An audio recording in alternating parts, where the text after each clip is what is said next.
I'd like to think our mystery began here, in the south of France, in 1889, when the tortured heart and eloquent hands of Vincent van Gogh immortalized some of the most unforgettable images in the history of painting.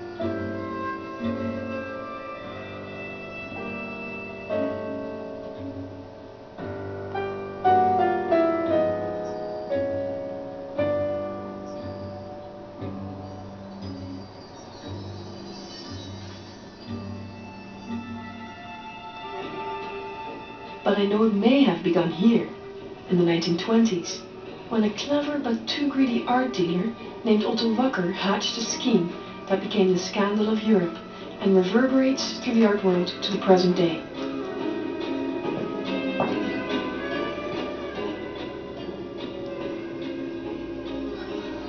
Wherever it began, the mystery now resides here, in the brushstrokes of this painting. Were these brushstrokes made by the hand of Vincent himself, or by an anonymous forger working for the notorious Otto Wacker? The painting, and so the mystery, now belong to my brother and me, and we intend to solve it.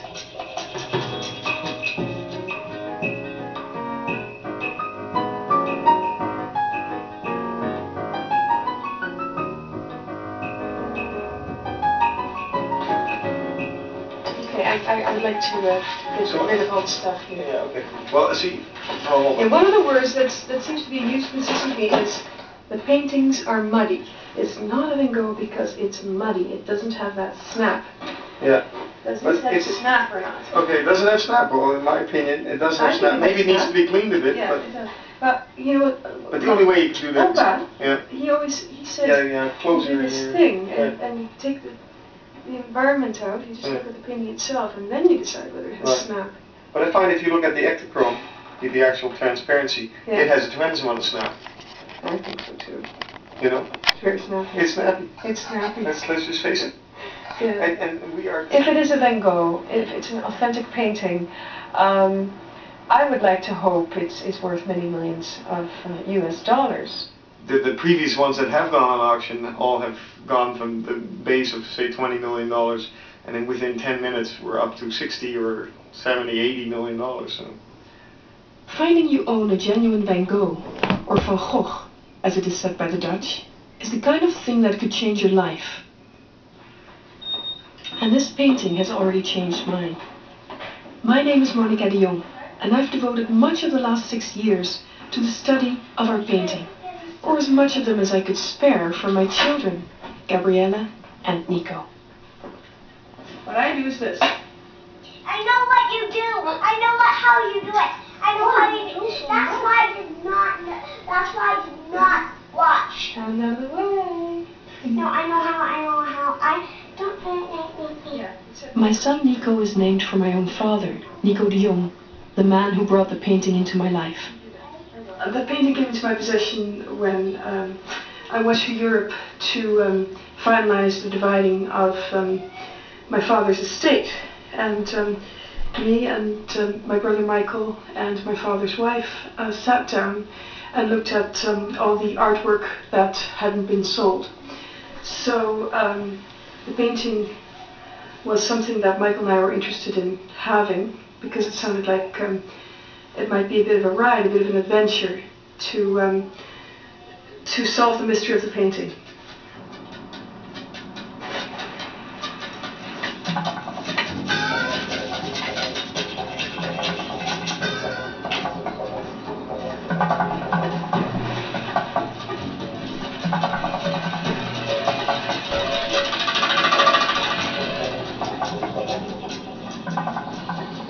Adventure might almost be my brother Michael's middle name. He's a traveler, an inventor, and an entrepreneur, usually all at once. Right now he's promoting this tent he designed, and at the same time developing software for travelers and organizing a bicycle race down the length of Africa. Michael was visiting my father the day he brought the painting home. Well, that was a few years back, I think early 90s. And we were sitting at the dinner table and he got a call and he said he had to go away for a while. He came back a few hours later and he had this painting with him. And he said, "Do you know what this is?" And I said, "Well, it looks like a Van Gogh." And he goes, "Well, that's what it used to be. It just doesn't happen to be it today, according to a lot of people."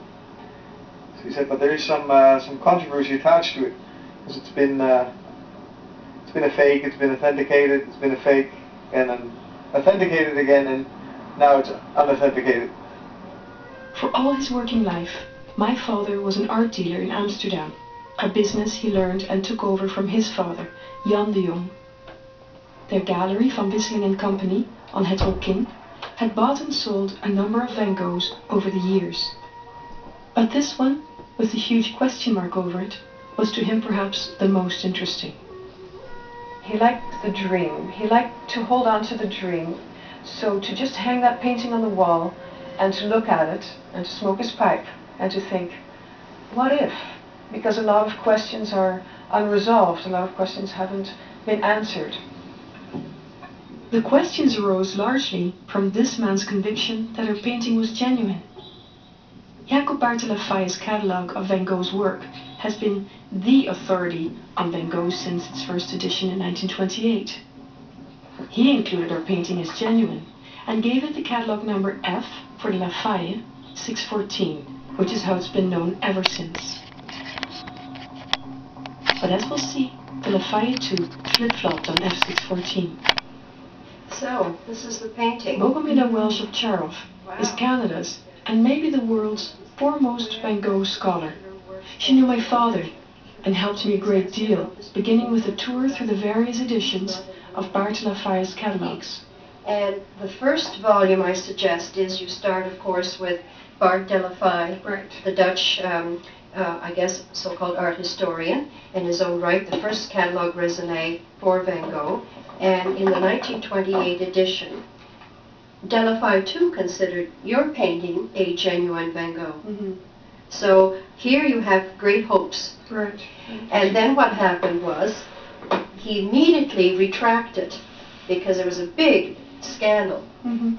And in 1930, 2 years later, he published immediately a retraction, and here he justifies your painting in respect to where the forger would have been able to see the painting. And then he did one in 1939.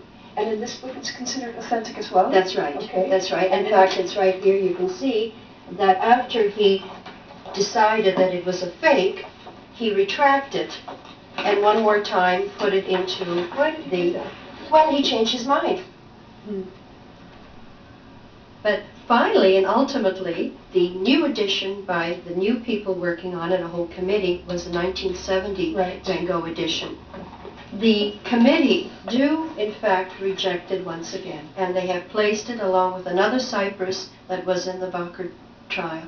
So in a nutshell, until 1970 it was officially genuine, and since 1970 it's been officially fake. But the officials have been wrong before. Now to the man who started all the trouble, the handsome, smooth-talking scoundrel Otto Wacker. Wacker had a small gallery in Berlin that dealt occasionally in Van Gogh's work. In 1928, Wacker tried to sell 33 Van Goghs, including ours, that he claimed to have got from a Russian count who was hiding from the Bolsheviks. It might have been a good story, if not for Otto's reputation. For several years, Wacker performed in Berlin's cabarets, using the stage name Orlindo Loewe. Nightclub regulars knew him well. So did the police. 6 years earlier, he'd been caught in the act, trying to sell a forged painting that he said he got from a Russian count. Now it looked like he was at it again. On the other hand, everyone agreed that the paintings themselves were pretty convincing. And even if some were forgeries, others might be real. One, at least, had already been accepted as genuine for 2 years. That one was our painting, F614. From these beginnings, I set to work to expand my knowledge of Van Gogh, of our painting, and of the whole complicated process by which the art world decides whether something is genuine. Well, there are different ways to prove a painting is real. You can try and lead the painting back to the painter's studio. So the provenance, if I can go back beyond Otto Wacker, that would be fabulous. Of course, I had to acquire the complete volumes of letters.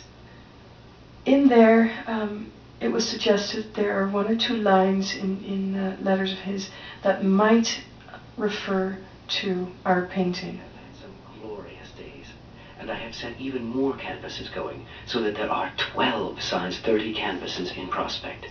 2 studies of cypresses in that difficult bottle green hue. I've worked their foregrounds with thick layers of white lead, which gives firmness to the ground. You put other colors on that. I think very often the Monticellis were prepared like this. Because they're vague, they're very interesting. But because they're vague, they might also have been very attractive for a forger. Anyway, after 6 years of this, off and on, and including several trips back to Holland to the Van Gogh archives, I felt as ready as I'd ever be to face the experts.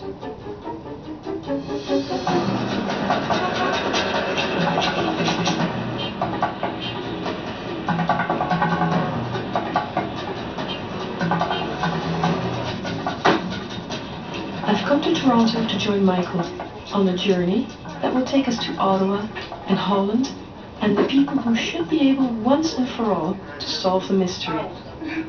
The main problem is the provenance. The provenance stops, and even though some paintings got lost and there was a bit of chaos after Vincent's death, its earliest point that we know of is in 1926, when Mr. Zatzenstein in Berlin bought the painting. He was from the Matisse Art Gallery, bought the painting from Otto Wacker directly. It might very well be that this Zatzenstein, if we can find track this Zatzenstein, that maybe he has a letter or a provenance that Otto gave at that time, which leads this painting in a totally different direction, which sheds light on the painting. It's something we could research. The DNA is pushing our luck, but well, you never know. Yeah, exactly. You've got to try, and then the fingerprints. I'm very curious about that. But even hairs from his hand or from any part of his body. Sure. I don't like it, but you know what I'm saying.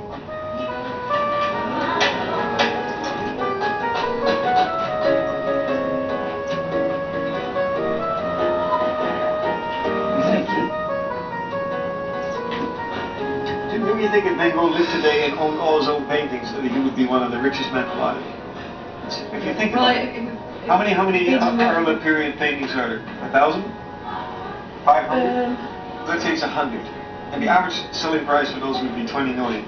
He'd be worth $2 billion today, just on painting canvas. Incident of his death, his suicide, and the tragedy also added to the worth of his paintings. It would be a completely different story if he was alive today. So did he fake his own death? No, I'm just kidding. Van Gogh spotted in Terra del Fuego. Yeah, exactly. Living at 200 years old.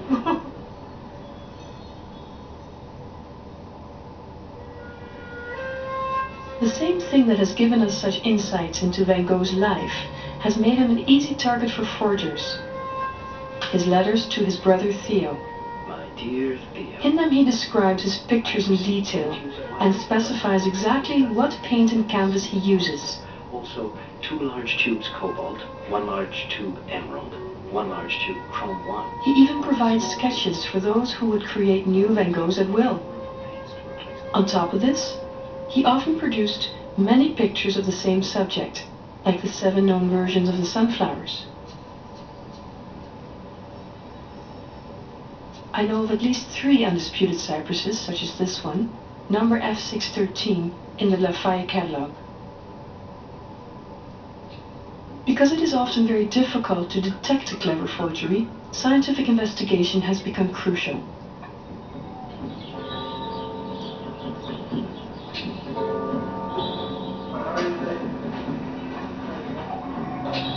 The scientists at the Conservation Institute will take paint samples, X-rays, and ultraviolet photographs.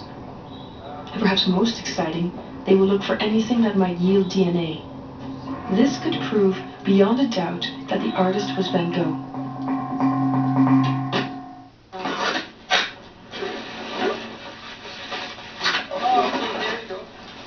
Already damaged. And we need to be Yeah, very seeing the cautious. painting in the furnace first. Yeah. I have a question. Why is it that on some of these pieces that we see this used to be red or rouge? Why is it white right underneath where it's kind of chipped off? How come it's not rouge all the way through? Because Van Gogh was known to build up a heavy white impasto in areas to give it texture. And he had gotten this, I believe, from Monticelli. So in the bottom, in the base of the painting,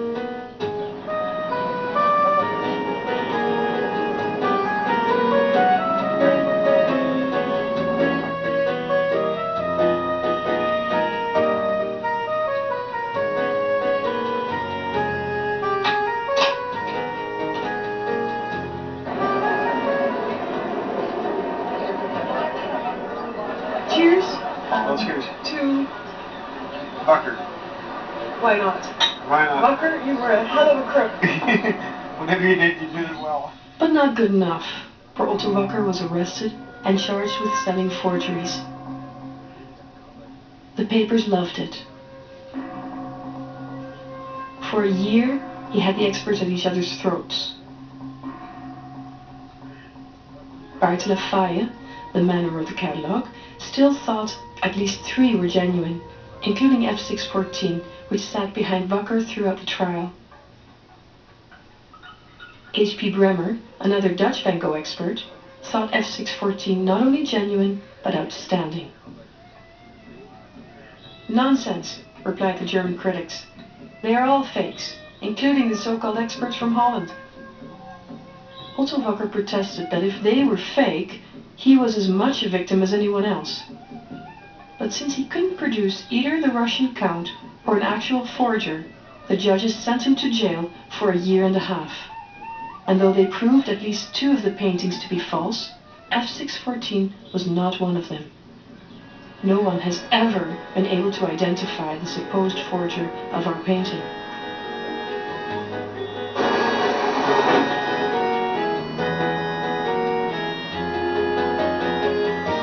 The examination through the microscope will allow me to locate things like, for instance, fingerprints or hair. I mean, you have this interesting theory that maybe you can find clues that would directly link that painting to the painter, the artist. Okay, well, I looked at the painting already, more the structure.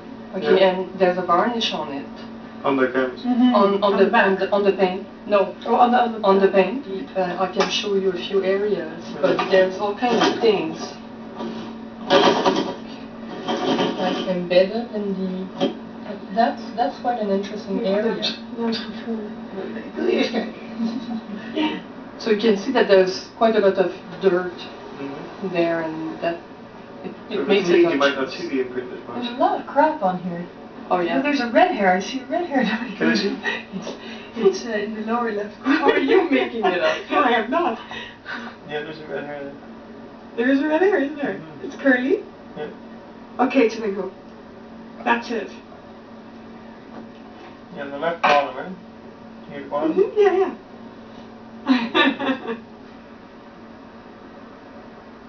This is terrific, though. We've spent what? 2 minutes here. Okay, yeah. It's in the varnish. But I don't think it's no, I think it's one of these fibers that are... There. No, I don't Okay. think so. All this time wasted on that. Yeah. Okay, so it's a fiber. It looks a bit too transparent for it to be... Or red hair? Mhm. I think this is the funnest part in the whole process of trying to figure out who painted this. It seems to me almost as if that orange was added later. It's very thin. Yeah. And underneath, you can see like a richer color, Mm-hmm. and it could be a case of that, you know, that red that faded quite a bit, and it has been reported for Van Gogh and Gauguin as well. Mm-hmm. They used some organic red colorants that faded quite a bit. So now you see that, you know, it shifted all the colors in their paintings. Right. Yes. So that's a good sign then. Well, it's a good sign. Well, again, forgive me for hoping so. Again, it doesn't say it's a Van Gogh, but No. But The examination of the painting will take only a week, but it will take 2 months for the Conservation Institute to process the data. They will get back to us.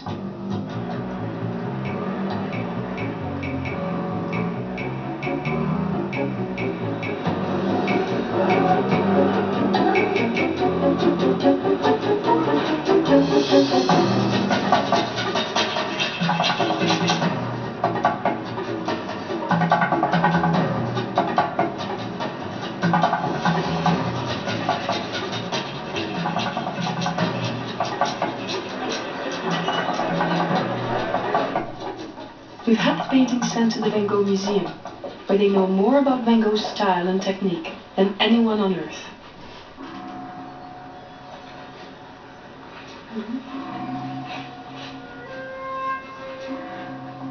Brushstrokes on other paint. Their initial reaction is not encouraging, but we expected that. The official line is that all the paintings from the Wacker trial are false until proven otherwise. And this is just what we hope they can do. Kind of a brushstroke, very thin. It's fascinating to look at it with you, because it makes me look at the painting in a new light. Each time something new comes up, I think, oh yes, oh I see. Darn!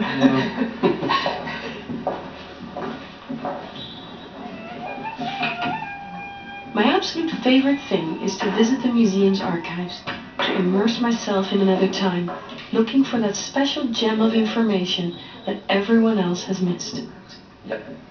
There was always something to carry on hope, and I also have to admit that there were times that the hope died altogether, and I thought, this project is a project without end and without any kind of satisfactory conclusion. So why should I bother? There are many other things that I could throw my passion into, and this shouldn't be it. It's a waste of time. And then, lo and behold, I get this urge to read another detail, and I was right back into it. Het is de handtekening van Vincent Willem Vergogh. Ja, dat is handtekening. Het is een origineel. When I look at a book and I see that it was owned by Vincent Wilhelm van Gogh, that gives me the chills. This book was owned by the nephew of Vincent van Gogh, and now I'm leafing through it, and there is my painting in this book. So I like that. It's in that book. And then here I have a book. This is Le Faux van Gogh. This book too was owned by Vincent Wilhelm van Gogh, a man who lived in the town where I grew up. These are all very interesting coincidences, and I find these out as I'm here and looking at little details, stamps and such. So it's great. It's just absolutely great. And then in 1939, Baert Lafayette kept F614 in his catalogue until his death. Only in 1970 did others decide it was a fake. H.B. Bremer, the other great